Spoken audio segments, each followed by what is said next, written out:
شروع اللہ کا نام لے کر جو بڑا مہربان نہایت رحم والا ہے۔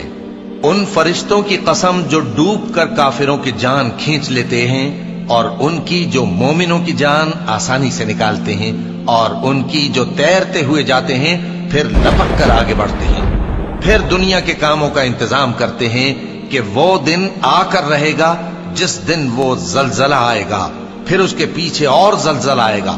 اس دن لوگوں کے دل خوف زدہ ہوں گے اور آنکھیں جھکی ہوئی۔ کافر کہتے ہیں کیا ہم الٹے پاؤں پھر لوٹیں گے؟ بھلا جب ہم کھوکھلی ہڈیاں ہو جائیں گے تو پھر زندہ کیے جائیں گے؟ کہتے ہیں کہ یہ لوٹنا تو سراسر نقصان کا لوٹنا ہوگا۔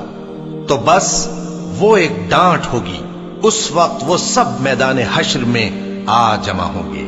بھلا تم کو موسیٰ کی حکایت پہنچی ہے جب ان کے پروردگار نے ان کو پاک میدان یعنی طویٰ میں پکارا اور حکم دیا کہ فرعون کے پاس جاؤ کہ وہ سرکش ہو رہا ہے، پھر اس سے کہو کہ کیا تو چاہتا ہے کہ پاک ہو جائے اور میں تجھے تیرے پروردگار کا رستہ بتاؤں تاکہ تجھ کو خوف پیدا ہو؟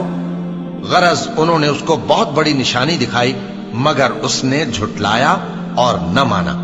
پھر لوٹ گیا اور تدبیریں کرنے لگا، سو اس نے لوگوں کو اکٹھا کیا، پھر بلند آواز سے بولا، سو کہنے لگا کہ تمہارا سب سے بڑا مالک میں ہوں۔ تو اللہ نے اس کو دنیا اور آخرت دونوں کے عذاب میں پکڑ لیا۔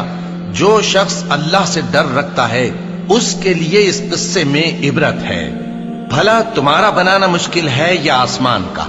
اللہ نے اس کو بنایا، اس کی چھت کو اونچا کیا، پھر اسے برابر کر دیا، اور اسی نے رات تاریک بنائی اور دن کو دھوپ نکالی، اور اس کے بعد زمین کو پھیلا دیا۔ اسی نے زمین میں سے اس کا پانی نکالا اور چارہ اگایا اور اس پر پہاڑوں کا بوجھ رکھ دیا۔ یہ سب کچھ تمہارے اور تمہارے مویشیوں کے فائدے کے لیے کیا۔ پھر جب وہ بہت بڑی آفت آئے گی اس دن انسان جو محنت وہ کرتا رہا یاد کرے گا، اور دوزخ دیکھنے والے کے سامنے لا کر رکھ دی جائے گی۔ اب جس نے سرکشی کی اور دنیا کی زندگی کو مقدم رکھا تو اس کا ٹھکانہ دوزخ ہی ہے، اور جو اپنے پروردگار کے سامنے کھڑے ہونے سے ڈرتا اور نفس کو بیجا خواہشوں سے روکتا رہا تو اس کا ٹھکانہ بہشت ہی ہے۔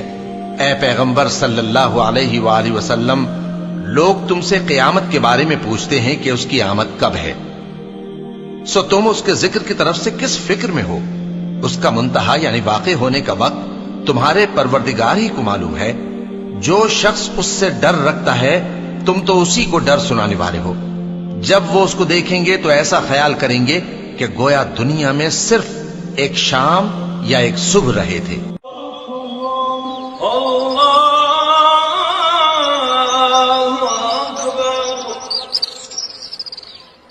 اللہ